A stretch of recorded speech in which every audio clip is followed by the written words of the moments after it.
The young emperor asks his attendants what he's looking at. They can barely bring themselves to answer. The thing in front of him used to be one of the most beautiful women in the palace. For several long seconds, he simply doesn't understand what he's looking at. Then, piece by piece, the attendant's silence tells him everything the words themselves can't. His mother gave it a name, human swine. And the moment he understood what he was looking at, the historical record says, he never fully recovered. Some accounts claim her father consulted a fortune teller who predicted greatness for whichever man married her. Whether true or embellished later, it fits neatly with everything that eventually followed. This happens at the birth of the Han Dynasty, one of the most consequential empires in Chinese history. And the woman behind it built her power the same way she destroyed her rival, completely and without hesitation. Before the war, Liu Bang was nothing more than a low-ranking village official, a man whose greatest early ambition seemed to be simply keeping his modest post secure. The Qin dynasty that came before had unified China through brutal force, then collapsed within decades under the weight of its own harsh rule, plunging the region into years of open warfare. Lü Zhi is married off as a young woman to a minor local official named Liu Bang. Her father saw potential in him. Almost nobody else did. For years, the outcome of that war is far from certain. Liu Bang starts as an underdog against a far more experienced and better resourced rival, and Lü Zhi's own fate rises and falls with every shift in fortune. That potential turns out to be enormous. Liu Bang rises through the chaos following the Qin dynasty's collapse, eventually defeating every rival to found the Han Dynasty as its first emperor. Before any of the titles or the power, she survived years as a hostage during the war between her husband and his rival, Xiang Yu, her fate tied entirely to a conflict she could only watch unfold. Her release, when it finally comes, is itself a negotiated outcome of the treaty between the two warring sides. Her freedom, quite literally, was once a bargaining chip in someone else's war. Lü Zhi becomes the first empress in this new dynasty's history. Not a ceremonial figure, a woman who had survived years of war and captivity alongside her husband before he ever wore a crown. Lü Zhi watches this shift in favor happen gradually, over years, unable to stop it directly, but clearly cataloging every slight for whatever moment she might eventually be able to act on it. But an emperor's favor rarely stays fixed on one woman.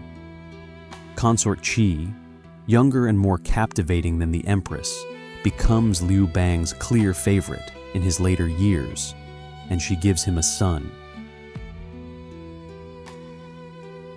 The emperor makes his preference obvious in front of the entire court, praising the younger boy's talents openly, a public signal that unsettles ministers who understand exactly what it might mean for the succession. The crown prince himself, by most accounts, was a quieter, less naturally commanding presence than his younger half-brother, a contrast that made his father's growing preference all the more difficult to dismiss as mere favoritism. Liu Bang begins to think the wrong son sits in line for the throne. He considers replacing the crown prince, Lü Zhi's own son, with his younger boy by consort Qi instead. Senior ministers back her son's claim on principle, arguing that changing the succession on personal favor alone would destabilize the fragile new dynasty. Their resistance, as much as her own maneuvering, ultimately saves her son's position. Lü Zhi does not sit quietly through this threat. She mobilizes every political relationship she has built over years of war and marriage, and the plan to replace her son ultimately collapses under that pressure. On his deathbed, Liu Bang orders Consort Qi's son sent to his own distant principality, likely hoping distance might keep the boy safe once his father is gone. Consort Qi herself stays behind in the palace. Ministers who had known Lü Zhi for years quickly realize this transition will look nothing like a quiet retirement into ceremonial motherhood. She has no intention of stepping back from power now. In 195 BC, Liu Bang dies. Lü Zhi's son becomes Emperor Hui, and Lü Zhi, now Empress Dowager, holds effective control over the empire her son technically rules. Officials tasked with carrying out the arrest do so without recorded objection, whatever private reservations any of them might have held about moving so swiftly against a woman who, days earlier, still held real influence. She moves against her old rival almost immediately. Consort Qi is arrested, dressed as a convict, her head shaved and set to hard labor, a public humiliation for a woman who had once been the emperor's favorite. The boy is only about 12 years old when the summons arrives. Whatever he understands about the danger waiting for him in the capital, he has no real power to refuse the order. That alone isn't enough. Lü Zhi also summons Consort Qi's son, Liu Ruyi, back to the capital, the same boy who once threatened her own son's claim to the throne. Lü Zhi's approach is patient rather than confrontational.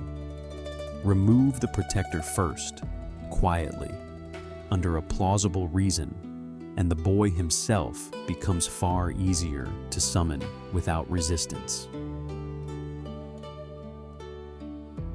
The prince's chief of staff, Zhou Chang, resists the order as long as he can, fully aware of what's likely waiting for the boy in the capital. Lü Zhi simply summons him separately instead, removing the obstacle without confrontation. For a while, this constant proximity seems to work exactly as intended. The boy stays safe simply by never leaving his half-brother's side, an arrangement that holds for months longer than Lü Zhi likely expected.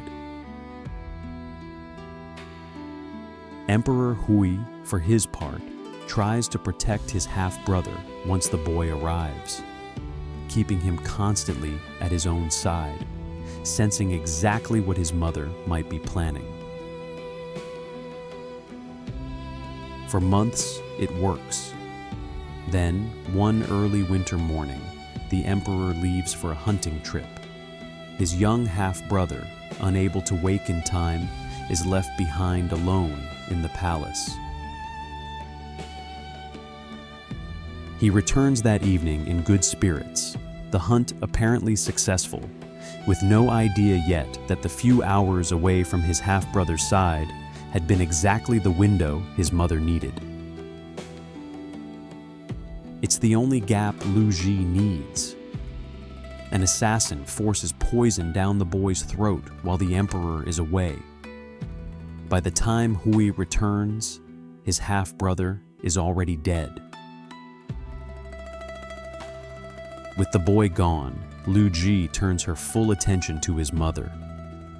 What she does to Consort Qi next becomes one of the most infamous acts of cruelty in Chinese imperial history. Later, historians have puzzled over why this particular act was documented so precisely when so much else from the period survives only in vague summary. Some argue it was meant as a warning, deliberately preserved.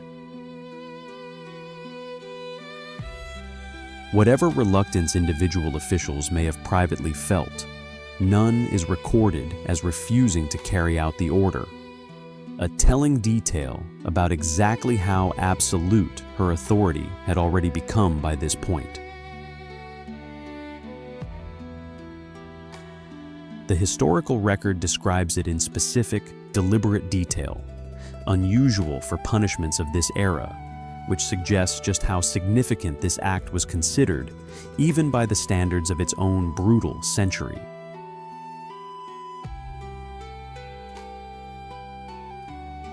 Each stage of the punishment is carried out separately, deliberately, over time, rather than all at once. A detail historians point to as evidence of premeditation, rather than a single moment of uncontrolled rage. Consort Qi's hands and feet are severed. Her eyes are gouged out. Her ears are burned to deafen her. She is forced to drink a potion that permanently destroys her voice.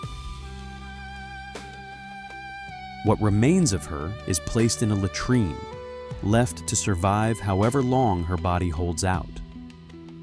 Lü Zhi gives this what remains a name, human swine, and, by some accounts, invites others to view it. Whether by accident or deliberate cruelty, Emperor Hui himself is eventually brought to see it. Nobody warns him in advance what he's about to look at, or who it once was. When he understands, the historical record says he wept uncontrollably. He is said to have told his attendants that no son of a woman capable of this could ever properly govern an empire. For the remainder of his short reign, the actual work of governing falls increasingly to his mother and her allies, while the young emperor, who once tried to protect his half-brother, retreats further from public life.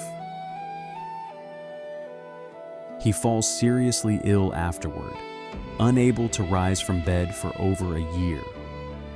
When he recovers, he largely withdraws from governing, indulging in drink and private pleasures instead. He dies young, only 7 years into his reign. Over the following years, she installs and later replaces several child emperors from the Lü family in quick succession, each one a convenient placeholder rather than a genuine ruler in his own right. His death leaves Lü Zhi effectively unchallenged. She installs a series of child emperors from the Lü family, ruling through each of them exactly the way she'd once feared her own rivals might rule through her son.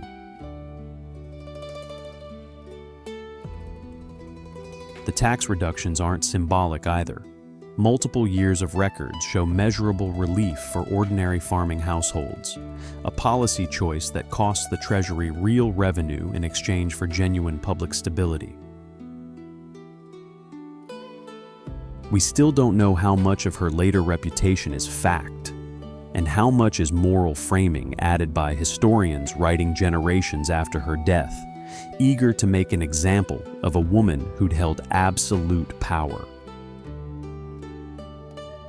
Trade and agriculture both recover steadily during her years in power, benefiting from a level of consistent, centralized administration the fragile young dynasty badly needed after decades of war. Because here's what the record also shows, and it rarely makes it into the popular telling. Under her rule, taxes drop. The economy stabilizes after decades of war. Ordinary households, by most accounts, genuinely benefit. Sima Qian, the great Han historian writing decades later, gave her an entire chapter in his Records of the Grand Historian, The Annals of Empress Dowager Lü, a format normally reserved specifically for reigning emperors. The pattern is consistent and deliberate. Wherever a Lü prince holds real power or popularity, a Lü family loyalist eventually appears nearby to check or replace him, piece by piece, over years. That doesn't mean her regency was gentle elsewhere. She persecutes multiple Lü princes she considers threats to her own family's continued grip on power, extending the same ruthlessness that destroyed consort Qi to anyone else who challenges her. Military commands in particular shift steadily toward Lü loyalists during her regency, a slow but deliberate replacement of the armed forces leadership that will matter enormously once she's no longer alive to enforce it. She elevates her own Lü clan relatives into powerful positions across the government and military, building a network of family loyalty explicitly designed to outlast her own reign, whatever came after.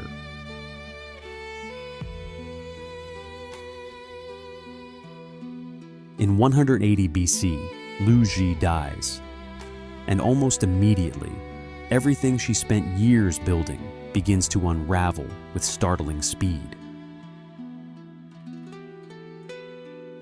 Within weeks, Lü loyalists move against her family. Members of the Lü clan are hunted down and executed almost as systematically as she had once hunted down her own rivals. Her entire power base collapses within a season.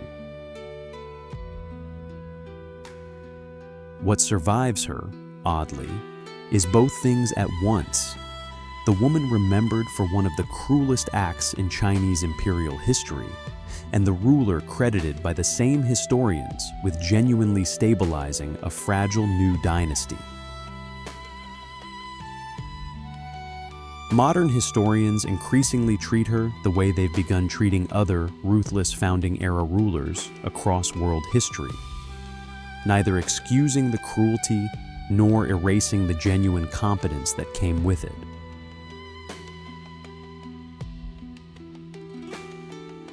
China's first true Empress Dowager built her power on a foundation of extraordinary brutality and extraordinary competence in roughly equal measure. History rarely lets her be remembered for only one of the two.